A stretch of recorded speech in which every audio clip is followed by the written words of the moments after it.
You should not be here." The words cut through the silence of the grand library like a blade through silk. Elara froze, her fingers still touching the leather spine of the ancient book she had been about to return to its proper place on the highest shelf. Her heart hammered against her ribs, a frantic rhythm that seemed deafening in the quiet space. She turned slowly, her plain gray dress swishing softly against the marble floor, and found herself staring into eyes that held the color of storm. Clouds before lightning strikes. The man stood in the doorway, tall and broad-shouldered, his presence filling the room in a way that made the air feel thicker, harder to breathe. He was not wearing the formal attire she had seen on the nobles who occasionally passed through these corridors. Instead, he wore simple dark clothes that somehow made him look more dangerous, more real. "I am sorry," Elara whispered, her voice barely audible even to her own ears. "I was just returning this. I clean these rooms every morning, and I found it on the floor yesterday. I thought someone might be looking for it." She held up the book as if it were evidence of her innocence, her hands trembling slightly. The man's expression did not soften, but something flickered in those gray eyes. Something that might have been curiosity. "You can read?" he asked. And there was genuine surprise in his tone, not the mockery she had learned to expect from those who occupied the upper floors of Silvermoon Palace. Elara felt heat rise to her cheeks. "A little," she admitted. "My mother taught me before she died. She said stories were the only things that could never be taken from us, that they lived forever in our minds even when everything else was gone." The man moved closer, and Elara instinctively took a step back, her spine pressing against the bookshelf behind her. But he did not reach for her. Instead, he reached past her, his arm extending to take the book from her hands. And in that moment, she caught his scent, pine and winter air, and something wild that made her wolf stir for the first time in years. Except, she did not have a wolf. She was Omega, wolfless, broken in the way that mattered most in a world ruled by lichens. "This is a first edition of the Chronicles of the Moon Wars," the man said, examining the book with careful hands. "It is one of only 3 copies known to exist. Whoever left it on the floor is a fool." He looked at her again, and this time there was the ghost of a smile on his lips. "But you are not a fool, are you? You brought it back. You could have kept it, sold it. This book is worth more than you would earn in 10 years of service." Elara shook her head quickly. "It is not mine to keep. I could never sell something that belongs to someone else. That would be stealing." The man studied her for a long moment, and Elara felt as if he were seeing past her plain dress and calloused hands, past the invisible girl who scrubbed floors and emptied pots, into something deeper. "What is your name?" he asked. "Elara," she said.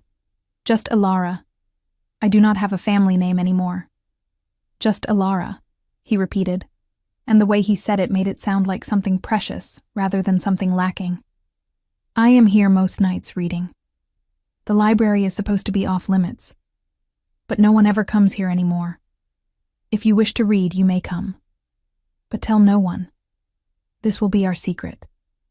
And that was how it began. 3 years ago, in a forgotten library in the west wing of a palace that housed a king she had never seen.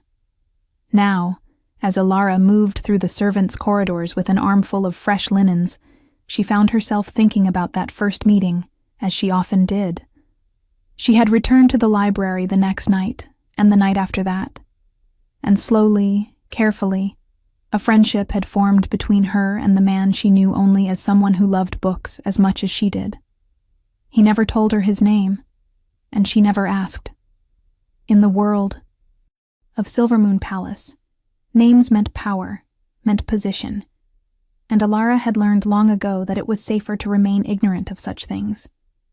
The servants who knew too much often disappeared, reassigned to distant outposts or simply vanishing in the night. So she called him nothing at all, and he called her Elara. And in the lamplit quiet of the library, They existed in a space outside the brutal hierarchy of pack politics. "Move faster, Omega," a sharp voice snapped, and Alara ducked her head. Automatically, as Lady Seraphina swept past her in the corridor, her silk skirts rustling with expensive elegance. 2 handmaidens followed in her wake, their faces carefully blank. Lady Seraphina was an alpha in her own right, daughter of the most powerful pack in the Northern Territories. And she had come to Silvermoon Palace 6 months ago for one purpose only: to become the next queen. The selection ceremony was only 3 days away now, and everyone in the palace whispered about it. The Alpha King would choose his mate from among the noble she-wolves who had been invited to court, and Lady Seraphina was the favorite. She was beautiful in the way that predators are beautiful, all sharp edges and dangerous grace, with hair like spun gold and eyes like ice. She was everything Alara was not, everything Alara could never be. Alara hurried past, keeping her eyes on the stone floor, counting the cracks in the ancient flagstones as she made her way to the royal chambers. She had been assigned to clean the king's private rooms for the past year, though she had never once seen him. He was always gone before she arrived in the early morning darkness, and he did not return until long after she had finished her work and retreated back to the servants' quarters. Sometimes she wondered what he looked like, this Alpha King who ruled the largest territory in the Lycan world. Sometimes she imagined him as a monster, cruel and cold like the stories said. Other times, when she was alone, in his chambers, touching the books on his shelves and breathing in the scent that lingered in the air, she imagined him as someone different, someone who might understand what it meant to be lonely, even when surrounded by hundreds of people. The royal chambers were empty when Alara entered, as always. She set down her linens and began her routine, working quickly and efficiently. She changed the bedding first, her hands smoothing over silk sheets that cost more than everything she owned. Then, she dusted the furniture, polished the mirrors, swept the floors. She saved the bookshelves for last because she liked to linger there, running her fingers over the spines, reading the titles, sometimes pulling out a volume to examine the illustrations. The king had eclectic taste in literature: philosophy and history, poetry and battle strategies, ancient texts in languages she could not read, and modern novels that spoke of love and loss. Today, she found a new book on his nightstand, and her breath caught in her throat. It was The Chronicles of the Moon Wars, the same first edition she had found 3 years ago, the same book that had led to her first conversation with the man in the library. Her man in the library, she corrected herself silently, knowing it was foolish but unable to stop the small thrill of possessiveness. She picked up the book carefully, opened it to the first page, and saw handwriting in the margin. For the girl who understands that some things are worth more than gold. Her heart stuttered. She knew that handwriting. She had seen it 100 times, in notes left for her on the library table, in corrections made to her clumsy attempts at translating old texts, in messages that always made her smile. But why would her library friend's book be here, in the king's private chambers? Unless... No, it was not possible. The king was a figure of legend, a warrior who had united the fractured packs through blood and strategy, who was said to be as ruthless as... He was brilliant. He was not a man who spent his nights reading poetry with a wolfless Omega girl. He was not a man who left her little gifts tucked between book pages, flowers pressed flat, and notes that said things like, "This reminded me of you," or, "I thought you would find this beautiful." He was not her friend. He could not be. But the evidence was there, in her hands, written in ink that had not yet dried. Alara set the book down with shaking hands and stepped back from the nightstand. Her mind raced, trying to fit together pieces of a puzzle she had never known existed. The man in the library never wore formal clothes, but his speech was educated, refined. He knew things about politics and war that no common servant would know. He had access to books that were priceless, irreplaceable. And his scent. Gods. his scent. She had always told herself it was nothing, that the way her dormant wolf stirred when he was near meant nothing. But now, standing in the king's chambers, breathing, in the same scent that clung to the air here, she could no longer deny the truth. The man she had been meeting in secret for 3 years, the man she had come to care for more than she should, the man who made her feel seen and valued and real, was the Alpha King himself. And she had never known. She had talked to him about everything, her fears and dreams, her memories of her mother, her loneliness in a palace full of people. She had cried in front of him when she told him about the day her wolf failed to emerge during her first shift, how she had been cast out by her birth pack and forced to survive on her own. She had laughed with him over absurd passages in ancient texts, argued with him about the meaning of poetry, fallen asleep with her head on his shoulder while he read aloud in that deep, steady voice that made her feel safe. She had been herself with him, completely and utterly herself, because she thought he was just a man, just someone like her, existing in the margins of palace life. But he was the king, and in 3 days, he would choose a mate. Someone like Lady Seraphina, who was everything a queen should be. Someone who would never embarrass him, never remind him that he had wasted 3 years talking to a nobody. "What are you doing here?" The voice came from the doorway, and Alara spun around so fast she nearly lost her balance. Lady Seraphina stood there, framed by the ornate archway, her expression sharp with suspicion.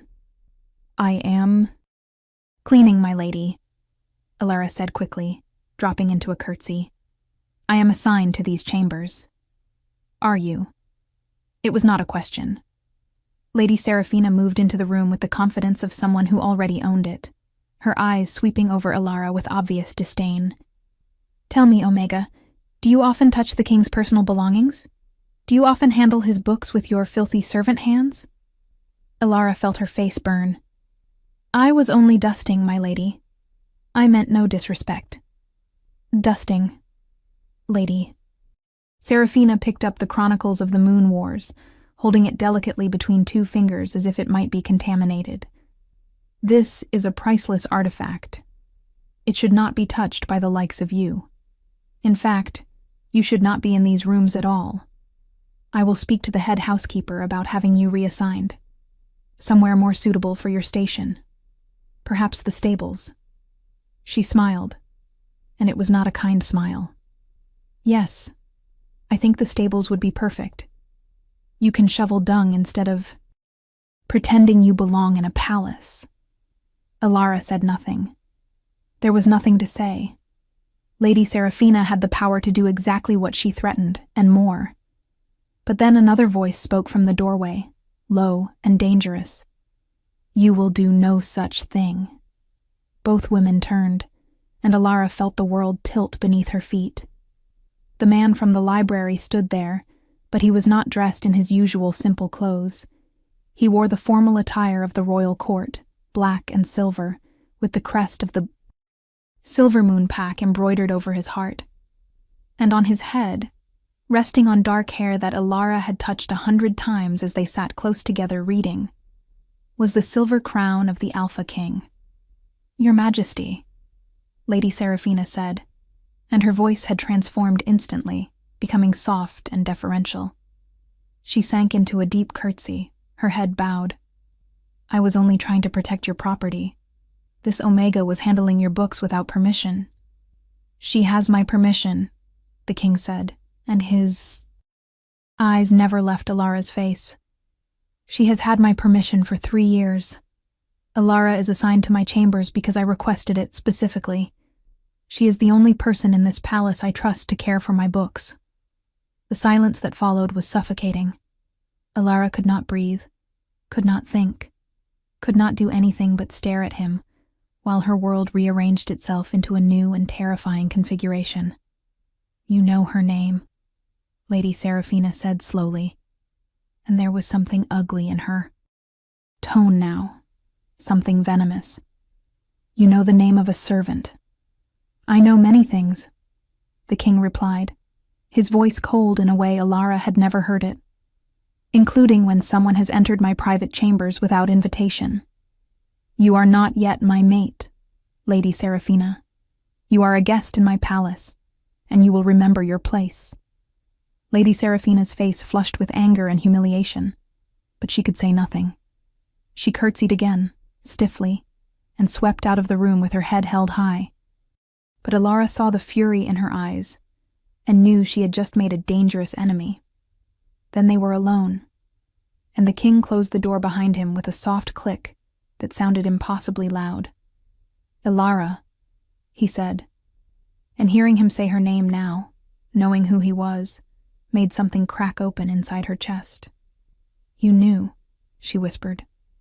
All this time, you knew I did not know who you were, and you let me think you were just someone ordinary. I am sorry.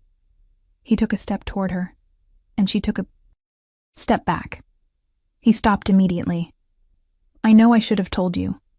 I wanted to tell you 1,000 times. But in the library, I was not the king. I was just a man who loved books and found someone who understood them the way I do. I was just someone who could talk about things that mattered without worrying about politics or alliances or what it meant for the future of the kingdom. With you, I could be myself. Do you understand? You gave me something I have not had since I took the crown. You gave me freedom. If you are enjoying this story, do not forget to leave a like and subscribe to the channel for more emotional stories like this one. Alara shook her head, tears burning in her eyes. But I am not free. I am a servant. I am Omega. I am nothing, and you are everything, and this whole time I thought we were the same. I thought we were both just people who did not quite fit anywhere, who found a place together where we did fit. But it was never real. You were always the king, and I was always just the girl too stupid to recognize you. You are not stupid, he said fiercely. And you are not nothing.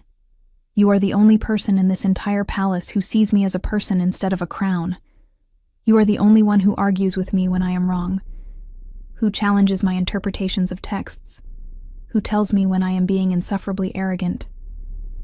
Do you know how rare that is? Do you know how precious? It does not matter, Alara said, and her voice broke on the words. In 3 days, you will choose your mate at the selection ceremony. You will choose someone like Lady Seraphina, someone who can stand beside you as an equal. And I will still be cleaning your chambers, and we will pretend none of this ever happened. What if I do not want to pretend? The question hung in the air between them. Alara stared at him, at this man she had known for 3 years and not known at all, and felt something impossible bloom in her chest. Hope. Dangerous, foolish hope. What are you saying? She asked. I am saying that I have a choice to make in 3 days, he replied. And I have already made it. I made it a long time ago in a library, when a brave girl returned a book that was not hers, and showed me that there was still goodness in the world. He moved closer, and this time Alara did not step back. He reached out and touched her face, his palm warm against her cheek, and she felt her dormant wolf stir again, stronger this time, as if something were waking up after a very long sleep. I'm going to tell you something, he said quietly, and I want you to listen carefully. The selection ceremony is not really about choosing a mate. It is tradition, yes, but it is also politics. The noble families send their daughters because they want power, want to influence the crown. But the ceremony has another purpose that most people do not know. It is designed to reveal true bonds. When the ritual is performed under the full moon, when the ancient words are spoken, mate bonds that exist will manifest. They will become visible to everyone in attendance, and false bonds, political bonds, will be exposed for what they are. Alara's heart was pounding so hard, she thought it might break free from her chest. Why are you telling me this? Because I want you there. he said. Not as a servant, watching from the shadows, but as one of the candidates. I want you to stand in that circle with the others under the full moon, and I want everyone to see what I already know. What do you know? She whispered. That you are my mate, he said simply. My true mate. The bond has been there since the first moment I saw you in the library, terrified and brave and so beautiful it hurt to look at you. But you do not have your wolf yet, so you cannot feel it. The ceremony will change that. The ancient magic will awaken what has been sleeping inside you. And then you will know what I have known for 3 years, that we are meant to be together. Ilara felt dizzy. This was impossible. This was insane.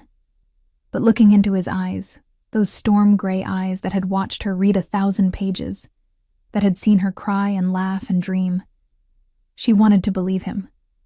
She wanted it so badly it terrified her. Lady Seraphina will destroy me, she said. She already hates me. If I stand in that circle, if I participate in the ceremony, she will make sure I pay for it.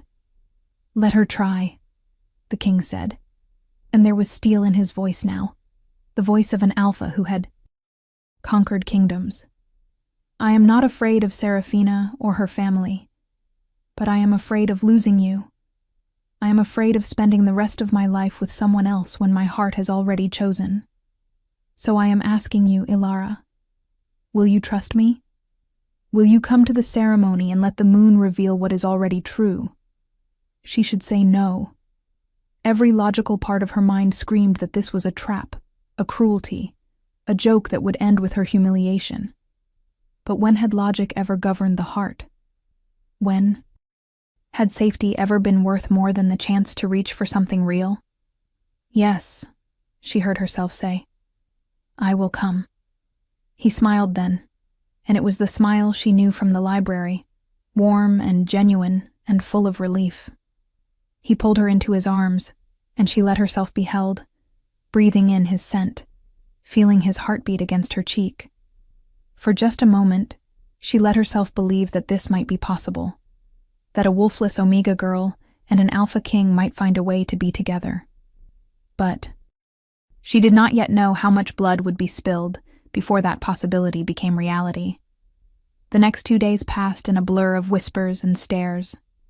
Somehow, word had spread through the palace that Ilara would be participating in the selection ceremony. The servants looked at her with a mixture of awe and pity. The nobles looked at her with open contempt. And Lady Seraphina looked at her with pure hatred. On the morning before the ceremony, Ilara woke to find her small room in the servants' quarters ransacked. Her few belongings had been torn apart, her mother's journal ripped to pieces, the pressed flowers the king had given her scattered and crushed on the floor. A message had been painted on the wall in red. Know your place, Omega. Ilara knelt among the ruins of her life and cried, not because of the destroyed objects, though they had been precious to her, but because she knew this was only the beginning. If she went through with this, if she stood in that sacred circle tomorrow night and claimed a place among the noble she-wolves, there would be consequences. There would be pain. But then she remembered the king's words. You are my mate. And she knew she would endure any amount of pain for the chance that those words might be true. That night, she went to the library one last time. He was waiting for her, as she knew he would be. I heard what happened to your room, he said, anger simmering beneath the surface of his careful control. I can have Seraphina expelled from court for this. Do not, Ilara said. It will only make things worse. Let her think she has won. Let her be confident. Tomorrow, when the moon rises, we will see who truly belongs at your side. He studied her face for a long moment.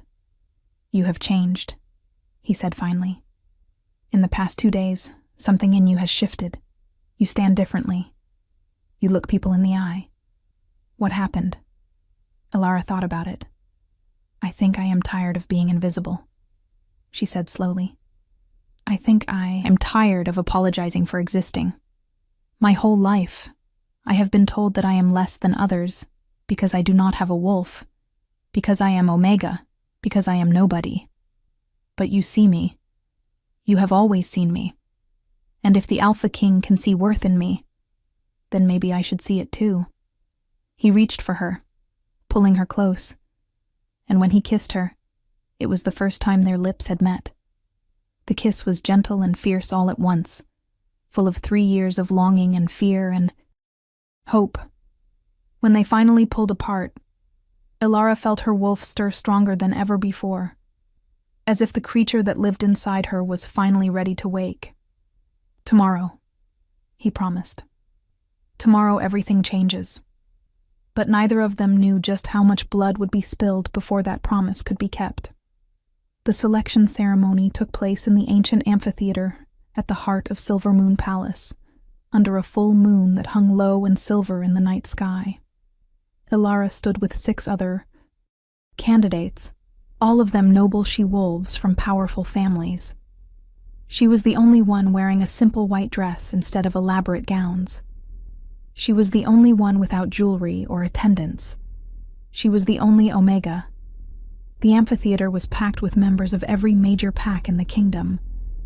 Thousands of Lycans had come to witness the Alpha King choose his mate, and the air hummed with anticipation and power.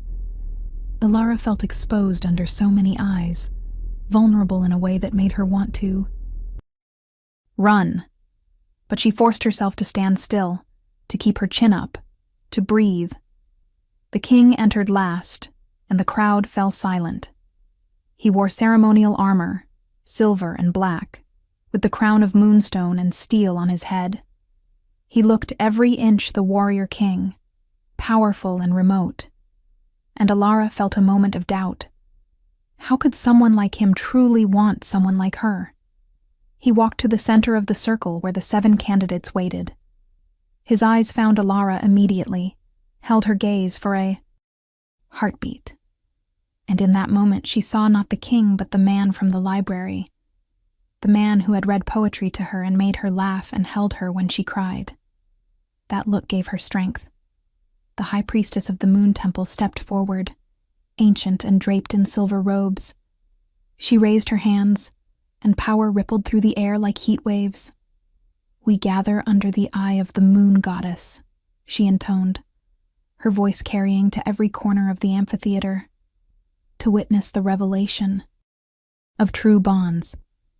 The Alpha King will walk the circle. He will offer his hand to each candidate, and the moon will show us who is truly meant to stand at his side. Let no one interfere with the will of the goddess. Let no one deny what is revealed. She began to chant in the old language, and the other priestesses joined her, their voices weaving together into something primal and powerful. The moonlight grew brighter, more focused, until it formed a column of silver light around the circle where they stood. The king began to walk. He stopped first before Lady Seraphina, who smiled with confident triumph. He offered his hand. She took it. Nothing happened. No glow of recognition, no surge of power. The priestess's chant did not change. After a moment, the king released her hand and moved on. Seraphina's smile faltered. One by one, he repeated the process with each candidate. Each time, nothing happened. Each time, he moved on. Finally, he stood before Ilara. She looked up at him, man who had somehow chosen her, and saw uncertainty in his eyes for the first time.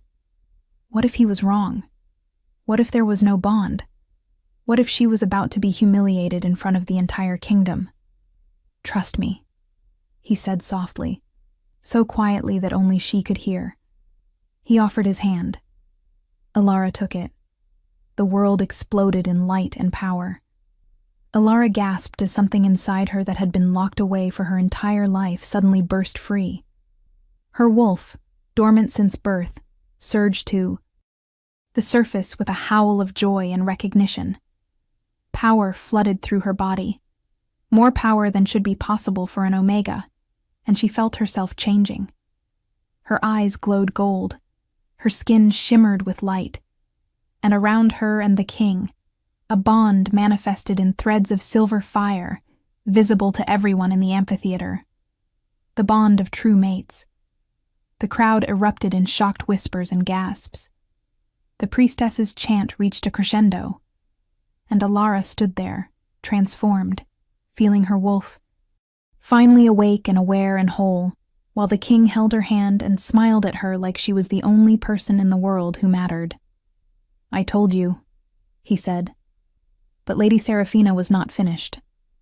"This is a trick," she shouted, her voice cutting through the noise of the crowd. "She is Omega. She is nobody. This cannot be real." The high priestess turned to her, and her eyes were cold. "The moon does not lie, child. What has been revealed is truth. This woman is the king's true mate.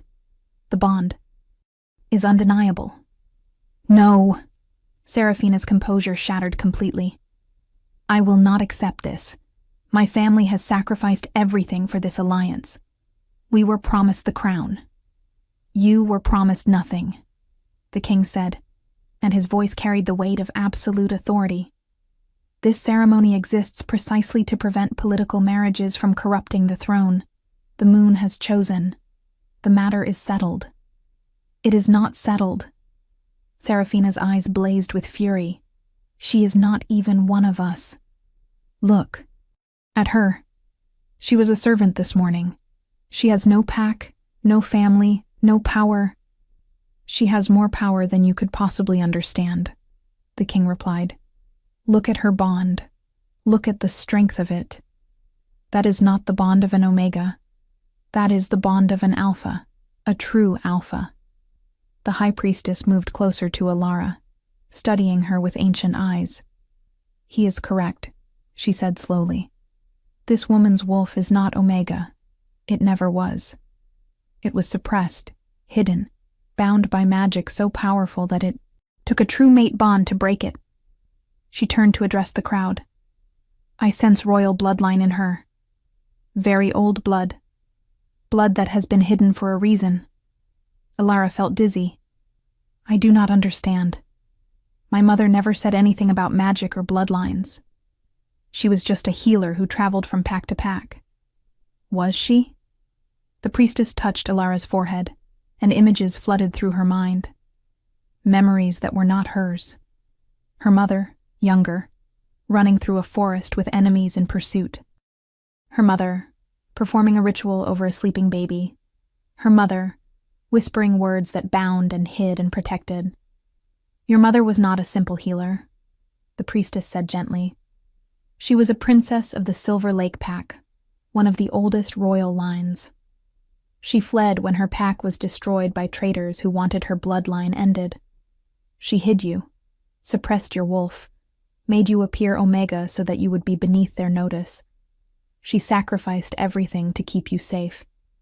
The amphitheater fell absolutely silent. Alara stood there, trying to process information that rewrote her entire understanding of who she was. She was not nobody. She had never been nobody. She was a princess of a lost pack, and her mother had loved her enough to make her invisible. "The Silver Lake Pack," someone in the crowd whispered. "But that would make her the last heir to the ancient throne. That would make her bloodline equal to the king's own." Lady Seraphina let out a sound that was half laugh, half scream. "This is impossible. This is a nightmare. I will not let some pretender steal what is mine." She lunged forward, and suddenly there was a knife in her hand, a blade of silver that gleamed in the moonlight. She moved faster than should be possible, her alpha speed carrying her toward Alara with murder in her eyes. What do you think will happen next? Leave your predictions in the comments below. But Alara's newly awakened wolf was faster, without thinking, operating on instinct. Alone, Alara moved.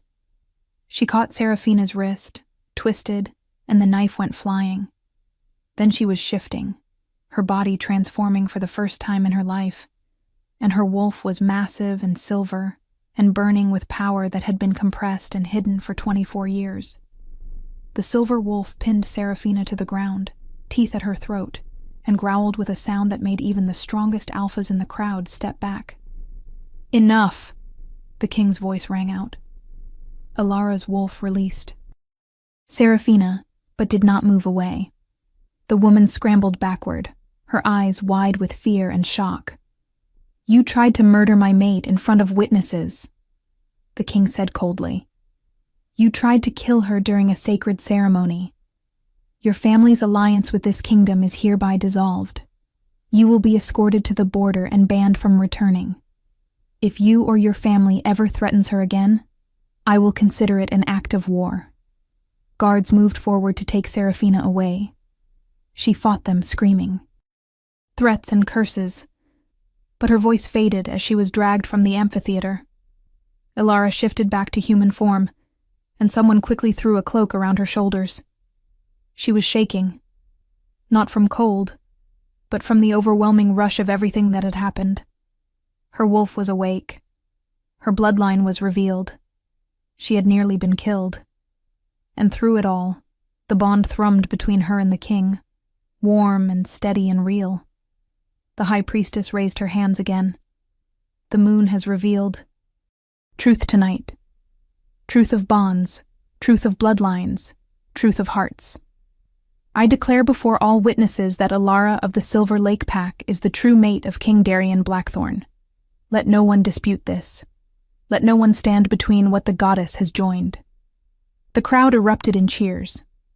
Some of them were surely disappointed, surely angry, but the power of tradition and ceremony was too strong to deny. The moon had spoken.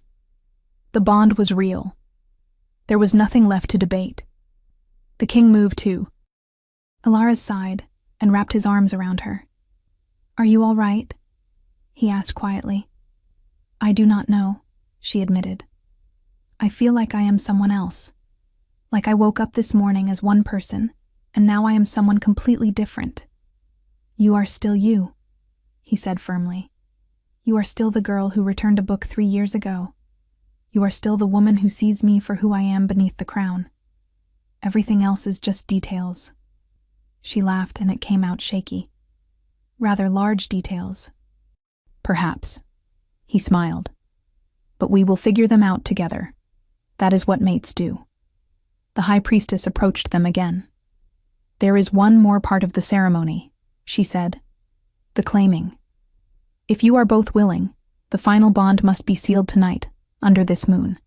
It will make your connection permanent and unbreakable. Do you consent?"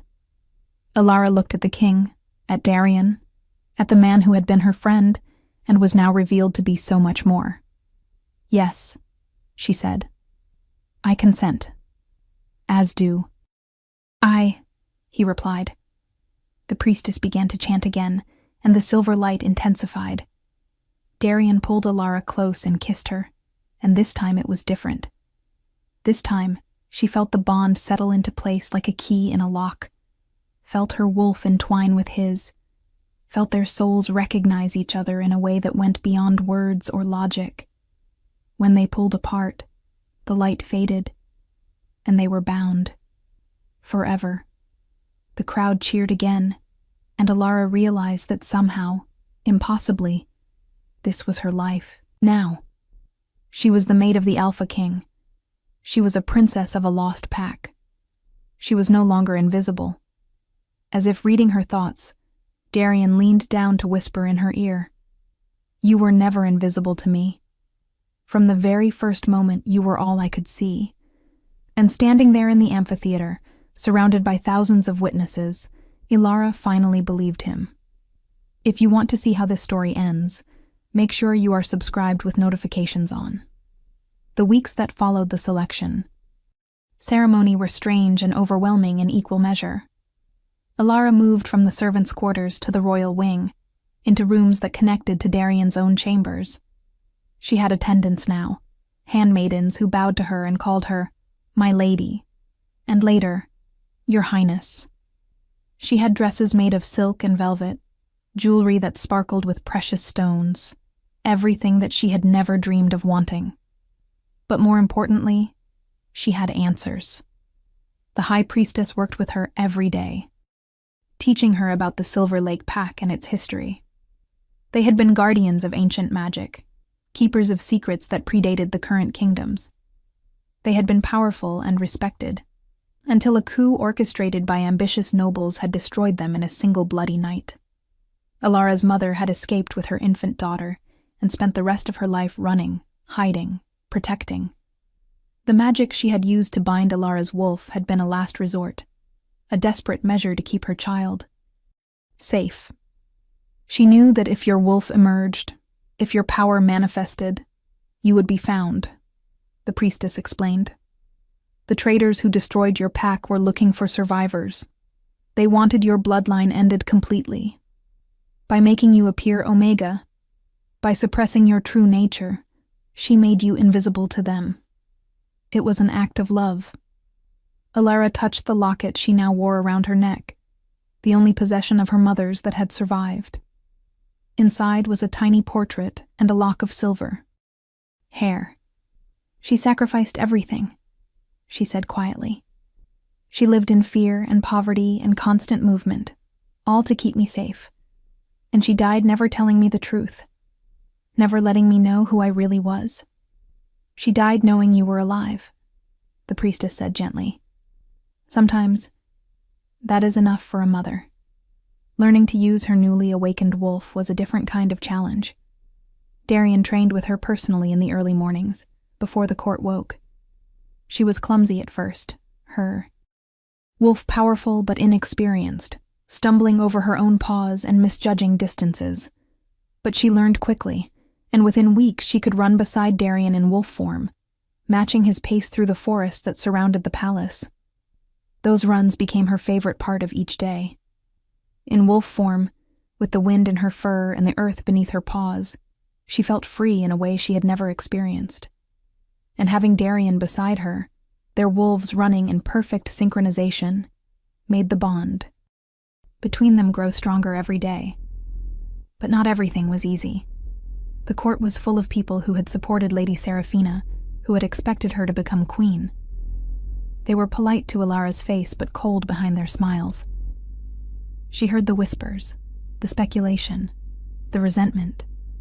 She knew there were those who thought she had manipulated Darian somehow, that she had used magic or trickery to fake the mate bond.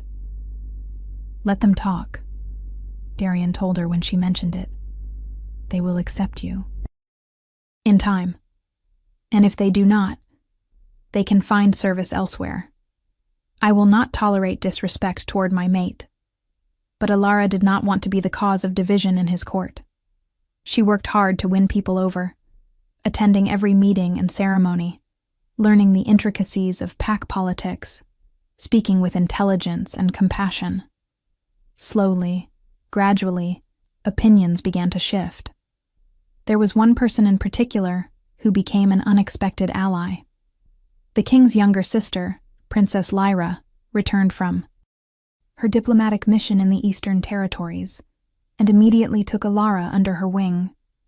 I like you, she announced the first time they met. You are genuine. Every other woman Darian has ever considered was performing, trying to be what they thought he wanted. But you are just yourself. That is refreshing. Lyra taught Alara how to navigate court politics, who to trust and who to avoid, which nobles were genuinely loyal, and which were only waiting for an opportunity to advance themselves. She became more than an advisor. She became a friend. 3 months after the ceremony, news arrived that changed everything. Scouts reported that survivors of the Silver Lake Pack had been found. They had been living in hiding in the northern mountains, waiting for the day when it would be safe to reveal themselves, waiting for their lost princess to reclaim her heritage. You do not have to go to them, Darian said, when Alara expressed her desire to travel north. You are the queen of Silvermoon now. That is your primary responsibility. I know, Alara replied, but these are my people, my blood.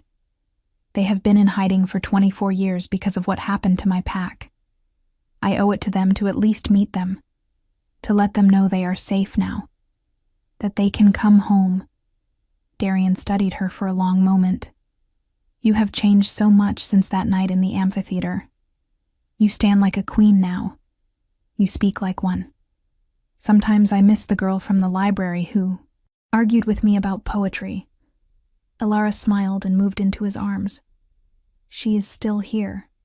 She will always be here. But she had to grow up. She had to become someone who could stand beside a king without being crushed by the weight of it." "You were always strong enough," he said. "You just did not know it yet." They traveled north together, with an escort of guards and advisors. The journey took 2 weeks, through mountains and forests that grew wilder and more remote. Finally, they reached a hidden valley where the survivors had made their home. There were perhaps 300 of them, living in a small village built from stone and timber. They were wary at first, emerging slowly from their homes to stare at the royal procession. But when Alara shifted into her silver wolf, when they saw her power and recognized the royal bloodline in her, they fell to their knees. An old man stepped forward, tears streaming down his weathered face.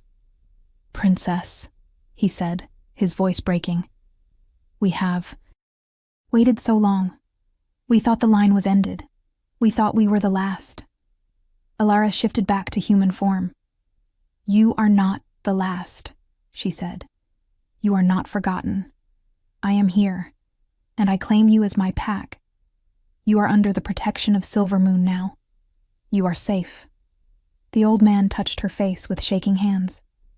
"You look like your mother, like the queen we lost. She would be so proud of you." That night, the village held a feast in Alara's honor. They told her stories about her family, about the Silver Lake Pack in its glory days. They showed her heirlooms that had been saved from the destruction, including a crown of silver leaves that had belonged to her grandmother. "This is yours by right," the old man said, placing it carefully in her hands. "You are the queen of Silver Lake, even if the pack is diminished. You are our leader." Alara looked at the crown, then at Darian, who had been watching quietly from the side. "I am already a queen," she said slowly. "But perhaps Silver Lake does not need to remain hidden anymore. Perhaps it is time to rebuild, to integrate into Silvermoon as a full pack, with its own territory and rights. Would your people accept that?" The old man smiled. "We would accept anything that keeps us safe and gives us a future. We have lived in fear for too long. If you say we can stop running, then we will stop." Over the following months, the Silver Lake Pack slowly reintegrated into the kingdom. They were given lands in the northern territories, rich hunting grounds and forests where they could rebuild their homes. Young people who had never known anything but hiding learned to walk freely, to speak openly, to live without constant fear. And Alara became not just the queen of Silvermoon, but the bridge between old and new, between tradition and change. A year after the selection ceremony, Alara stood in the same amphitheater where her life had been transformed. But this time, she was not a candidate. She was the one performing the ceremony. Darian stood beside her, their hands joined as they presided over the joining of 2 young pack members who had found their mate bond. As she watched them exchange vows, Alara thought about how much had changed. She was no longer the invisible servant who cleaned rooms and tried not to be noticed. She was no longer the girl who thought she was broken because she did not have a wolf. She was a queen. She was a leader. She was a woman who had found her power and her voice. But more than that, she was loved. Truly, deeply loved by a man who had seen her when she was nothing, and chose her when she could have had anyone. After the ceremony, as they walked back to the palace through gardens lit by moonlight, Darian pulled her close. "I have something to tell you," he said. "What is it?" "I have been thinking about that first night in the library, when you returned the book and I asked if you could read. Do you remember what you said?" Alara smiled. "I said my mother told me stories were the only things that could never be taken from us." "Yes." He stopped walking and turned to face her.